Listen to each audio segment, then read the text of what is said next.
اگلا سوال ہے جی کہ آپ نے مولانا طارق جمیل صاحب کی ایک کتاب ہے گلدستہ اہل بیت، اس کو پروموٹ کیا ہے، حالانکہ اس کتاب کے اندر بھی سیدنا حسین علیہ السلام کی طرف منسوب وہ جھوٹا افسانہ ہے جس میں 3 شرائط کا ذکر ہے، اس حوالے سے آپ کیا کہتے ہیں؟ میرے بھائی میں تو مشکات المصابیح کو بھی پروموٹ کرتا ہوں، اس کا قطعاً یہ مقصد نہیں کہ مشکات کے اندر جو کچھ لکھا ہوا ہے وہ ٹھیک ہے، ضعیف روایتیں بھی ہیں۔ اگر میں آپ کو کہوں کہ کتب ستہ پڑھیں تو اس میں ترمذی میں تو 30% احادیث ضعیف ہے، تو آپ کہیں جی آپ نے ترمذی پروموٹ کی تھی تو اس میں تو ضعیف حدیثیں نکلی، تو میں نے کب یہ کہا تھا کہ ترمذی میں جو کچھ 2 گتوں کے درمیان لکھا ہوا ہے وہ ٹھیک ہے؟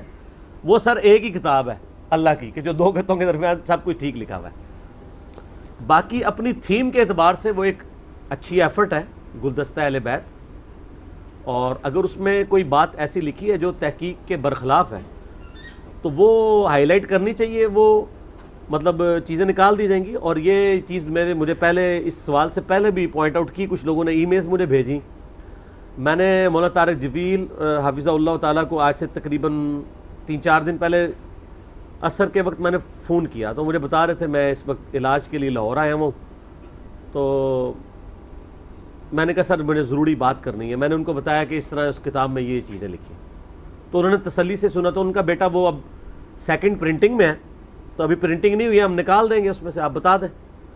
تو پھر میں نے ان کا جو قریبی ہیں مولانا احتشام صاحب، ان کو فون کر کے میں نے کہا جی ان کو بتا دوں، کہتے ہیں بتا دیں۔ میں نے ان کو پھر ای میل کر کے اس کے امیجز بھی بھیج دی ہیں جو میرے پاس آئے تھے، پہلے میں نے خود پڑھے، ایویں نہیں آگے فارورڈ کی کہ واقعی وہ بات ہو بھی، تو وہ ان کو فارورڈ کر دی ہیں، اور ان کو پھر میں نے بتا بھی دیا ہے، ان کو مل بھی کیا ہے، ان کا اوکے کا میسج بھی آ گیا ہے۔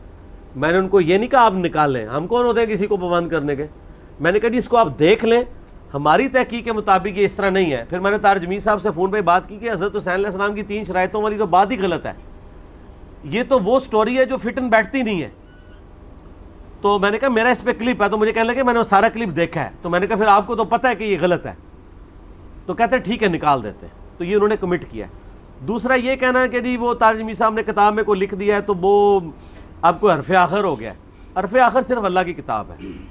ہم اگر کسی کو پروموٹ کرتے ہیں تو قطعاً اس کا یہ مقصد نہیں ہے کہ اس کی ہر بات کو میں اپنے لیے بھی کہتا ہوں کہ میری بھی ہر بات حرف آخر نہیں ہے، اگر مجھ سے کہیں سلپ آف ٹنگ ہو جاتا ہے تو سلپ آف ٹنگ ہو سکتا ہے، بڑے بڑے لوگ ہیں جن سے سلپ آف ٹنگ ہو جاتا ہے، اور میں بولتا ہوں بعض کا ایسا سلپ آف ٹنگ بھی ہوتا ہے کہ بولنے والے کو بولنے کے دوران 100% یقین ہوتا ہے کہ میں صحیح بول رہا ہوں۔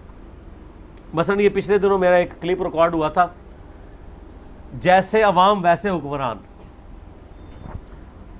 اس میں بولتے بولتے مجھ سے یہ جملہ نکل گیا کہ نبی علیہ السلام کی وفات ہوئی ہے 571 عیسوی میں، حالانکہ جب میں بول رہا تھا تو مجھے آج بھی یاد ہے کہ میں نے ولادت بولا تھا، لیکن جب ویڈیو سنی ہے تو وہ اس میں وفات تھا، لیکن اپنے کانٹیکسٹ میں وہ بات ٹھیک تھی، کیونکہ میں نے کہا تھا کہ ٹائٹس نے نبی علیہ السلام سے 500 سال پہلے یروشلم پہ حملہ کیا تھا، اور میں نے بولا کہ ٹائٹس نے 70 عیسوی میں کیا اور نبی علیہ السلام کی ولادت ہوئی 571 میں، وہاں میں ولادت کی جگہ وفات کا لفظ بول گیا، تو وہ اپنا کانٹیکسٹ ہی بتا رہا تھا، میں ولادت کا ہی ذکر کر رہا ہوں۔ ایسا ہو سکتا ہے، ایسے وام تو امام بخاری امام مسلم کو راویوں کے نام کے اوپر لگے ہوئے ہیں، بعد کے لوگوں نے جب اس کے اوپر کیا تو وہ امام بخاری کو بھی ان کی زندگی میں اگر بتایا جاتا نا تو وہ کہتے ہیں ہاں، کیونکہ امام بخاری نے خود اسماء و رجال پہ کتابیں لکھ کے بتایا ہوا ہے کہ یہ راوی فلاں بن فلاں ہے۔ اور کس طرح ہوتا ہے، کئی راوی ایسے ہیں جن کے دادوں تک کے نام سیم ہوتے ہیں، پردادوں کے ڈیفرنٹ ہوتے ہیں،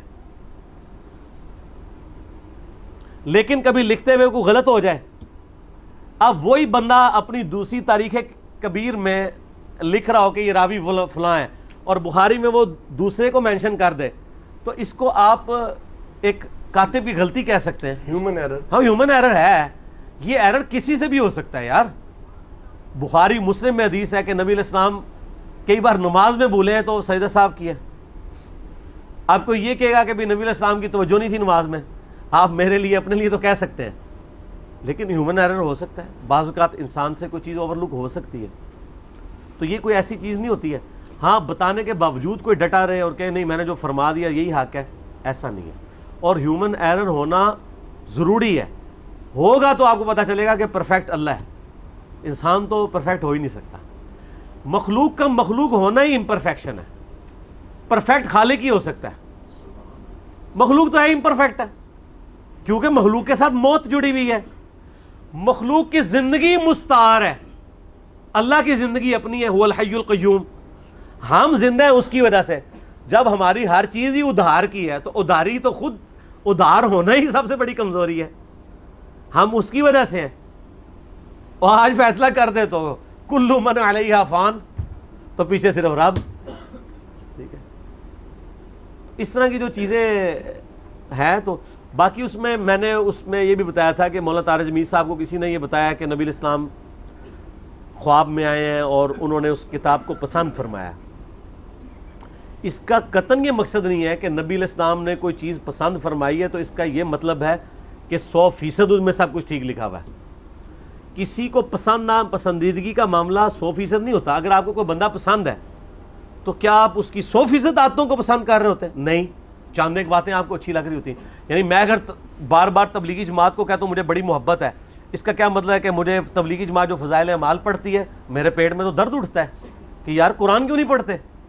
لیکن ان کی جو ایفرٹس ہیں, جو کوششیں ہیں, ان کو میں صحیح کہتا ہوں. میں ان کو ایک دینی غلبے کے اعتبار سے غالب جو ان کے اندر ہے وہ نیکی کا مادہ ہے. ٹھیک ہے, تو نبی الاسلام اگر کسی بات سے خوش ہوں, آپ تو کئی صحابہ سے بھی خوش ہیں. ٹھیک ہے, تو اس کا یہ مطلب نہیں ہے کہ وہ صحابہ کرام علیہم رضوان کی 100% چیزیں نبی الاسلام اون کرتے ہیں. یہ تو صحابی بھی کہنے کے لیے تیار نہیں ہوگا کہ میری 100% چیزیں اون کی جا رہی ہیں, ایسا تو نہیں ہے. لیکن یہ آپ کہہ سکتے ہیں کہ اکثریت, جیسا کہ صحیح بخاری میں حدیث ہے کہ 6 بندوں سے نبی علیہ السلام اپنی وفات تک راضی رہے. عثمان, علی, طلحہ, زبیر, عبد الرحمن بن عوف, سعد ابن ابی وقاص. تو یہ وہ جو رکنی کمیٹی بنائی تھی, یعنی وہ ٹوٹل 10 تھے نا اشرا مبشرہ, اس وقت تک وہ 6. ہاں, وہ چونکہ رشتہ دار تھے سیدنا جو سعید ابن زید تھے, اس لیے حضرت عبداللہ بن عمر, حضرت عمر فاروق نے ان کا نام نہیں لیا, ورنہ وہ بھی شامل تھے. اور ابو عبیدہ ابن جراح فوت ہو چکے تھے, حضرت ابو بکر آلریڈی فوت ہو چکے تھے, حضرت عمر ایک خود تھے. تو اس کا یہ مطلب نہیں کہ ان 6 سے وفات تک راضی رہے, تو یہ مطلب ہے کہ 6 جو کچھ کر رہے ہیں یا کریں گے مرتے دم تک وہ سب کا سب ہی ٹھیک ہوگا. تو پھر اس میں وہ چیزیں کہاں جائیں گی جو انہوں نے کی اور اس کے اوپر خود پچھتاوے کا اظہار کیا اور اس کو اپنے ڈیسیژنز کو ریورس کیا, وہ کہاں جائیں گے؟ اس کی مثال آپ دیکھ لیں. خود حضرت عمر کے بارے میں ترمذی میں آتا ہے کہ ان کا بیٹا آ کے کہتا ہے, بتائیں, ان کے بیٹے کو ایک شامی آ کے کہتا ہے, اور یہ حضرت عمر کے دور کی بات نہیں ہے, یہ بات ہے حضرت میر معاویہ کے دور کی. اہل شام میں سے ایک شخص آ کے کہتا ہے جامعہ ترمذی میں کہ بتائیں حج تمتع جائز ہے یا ناجائز؟ وہ کہتے ہیں جائز, یہ تو سنت ہے. انہوں نے پہلے منوا لیا کہ بعد میں مکر ہی نہ جائیں. پھر انہوں نے کہا آپ کے والد تو منع کرتے تھے حج تمتع سے. بلیک میل کیا نا کہ پہلے غلط کروا لیں تب کہ پھر جب ابے کی بات پہ چلے گی پھر دیکھو ابے نو غلط کہنا کہ نہیں. تو ان کو پتا وہ صحابی تھا, وہ بھابی تو نہیں تھا, نہ بابی تھا, وہ تو صحابی تھا. انہوں نے کہا کہ مجھے یہ بتاؤ, اگر ایک بات کا حکم رسول اللہ دیں صلی اللہ علیہ وسلم اور میرا باپ اس کی مخالفت کرے تو اطاعت رسول اللہ کی جائے گی یا میرے باپ کی؟ ان کا رسول اللہ صلی اللہ علیہ وسلم کی. تو عبداللہ بن عمر نے فرمایا پھر نبی علیہ السلام تو ہمیں حج تمتع کا حکم دیتے تھے, تو نبی علیہ السلام کی بات ہی مانی جائے گی. اب کوئی کہ جی حضرت عمر نے جو حج تمتع پہ بندی لگائی تھی نبی علیہ السلام اسے بڑے خوش تھے, یہ کون بیوقوف کہے گا؟ پھر بخاری مسلم میں آتا ہے حضرت عثمان کے دور میں حضرت عثمان نے حج تمتع پہ بندی لگائی تو حضرت علی نے مخالفت کی. ان کا میں آپ کی وجہ سے نبی علیہ السلام کی سنت نہیں چھوڑ سکتا, اور انہوں نے حج اور عمرے کی اکٹھی نیت کی. تو کسی بندے کی زندگی میں 2-4 واقعات اس کو 0 سے ملٹیپلائی نہیں کرتے. نہ یہ ہوتا ہے کہ وہ واقعات اس لیے صحیح ہو جائیں کہ وہ بندہ صحیح ہے, نہیں, غالب کسی زندگی کا پورشن دیکھا جاتا ہے. تو گلدستہ اہل بیت میں غالب پورشن جو ہے وہ محبت اہل بیت والا ہے. غلطی ہو سکتی ہے, کوئی انسانی کوشش ہے. ٹھیک ہو گیا.